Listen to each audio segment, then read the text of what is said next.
Hi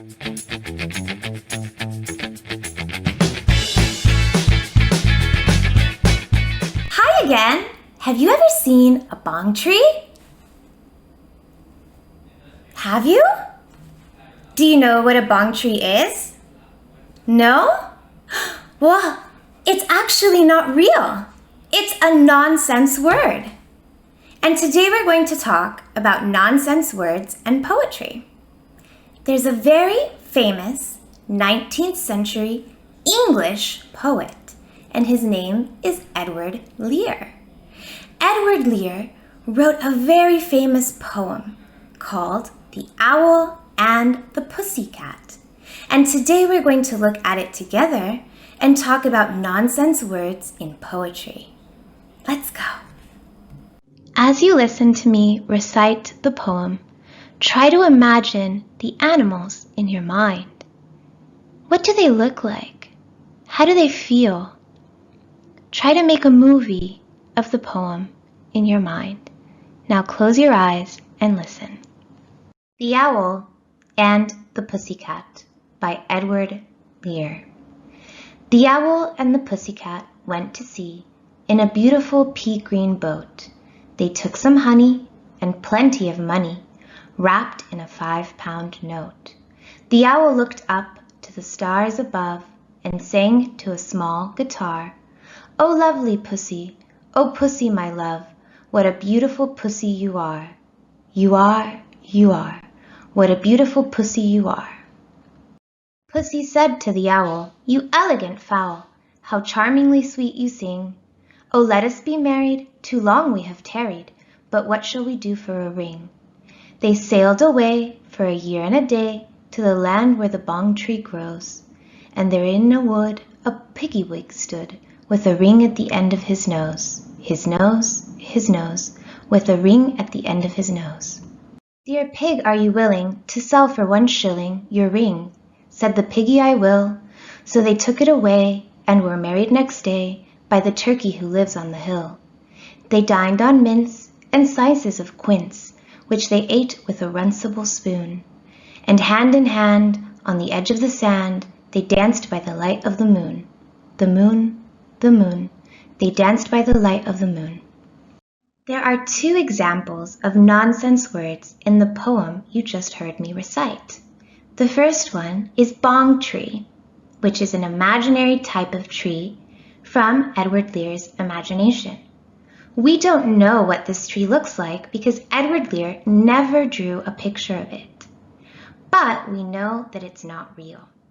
The second nonsense word in this poem is runcible, and Edward Lear uses it to describe a spoon. He says a runcible spoon. Now, runcible spoons don't really exist. Again, they are nonsense or imaginary words. But we do have an idea of what it looks like in Edward Lear's imagination. In another book written by Edward Lear, he draws a picture or illustration of this runcible spoon, and you can see it right now on the screen. As you can see, a runcible spoon has a long handle and a deep part of the spoon, almost as if it were to eat soup or pour something. In this image, you can see that a small frog even fits in a runcible spoon. There are 2 other words in the poem which are not nonsense words, but they are childish words, or words used by children. One of them is pussycat. Children often call cats pussycats or pussies. The second example is piggywig, and piggywig is a childish way to refer to the animal, which is a pig. Even though the poem itself does not have many nonsense words, the poem itself is an example of nonsense poetry. If you think about the story of the owl and the pussycat, it's a bit silly that an owl and a pussycat fall in love and then they find a ring from a pig and they get married by a turkey. It's all a bit silly or nonsensical, and it's all part of Edward Lear's imagination. The poem also has some words which may be new to you and which we're going to talk about together to figure out what they mean. The first word, which you may not have seen before, is fowl. Let's look at the use of this word in the poem. Pussy said to the owl, "You elegant fowl." So from this sentence, we know that fowl is a noun and it's describing the owl. What could an owl be an elegant something? What kind of animal is an owl? A bird. So here, Pussy is saying that the owl is an elegant type of bird or fowl. Now let's look at another word, tarried. Oh, let us be married, too long we have tarried. So this word is a verb, and it's saying too long we have something. And before that it says, let us be married. So perhaps tarried means that you've waited too long for something. Yes, there you go. Too long we have tarried or waited. The next word, which might be new for you, is shilling. Dear pig, are you willing to sell for 1 shilling your ring? Now, let's think about what shilling could be.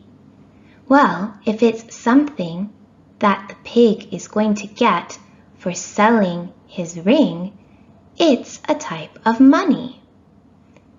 The next one is mince. They dined on mince. An easy way to find out what mince is to look at the verb dined, which means that they ate. They ate mince. So we know that mince is a type of food. Now, we don't know what kind of food, but I can help you with that.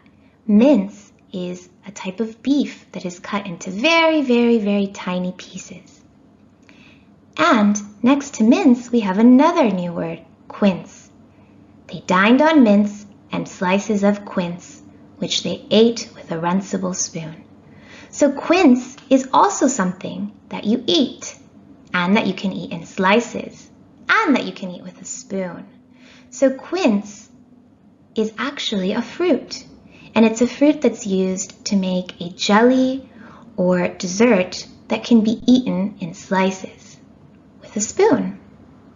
Okay, so now that we've looked at all of these words together, go ahead and read the poem on your own.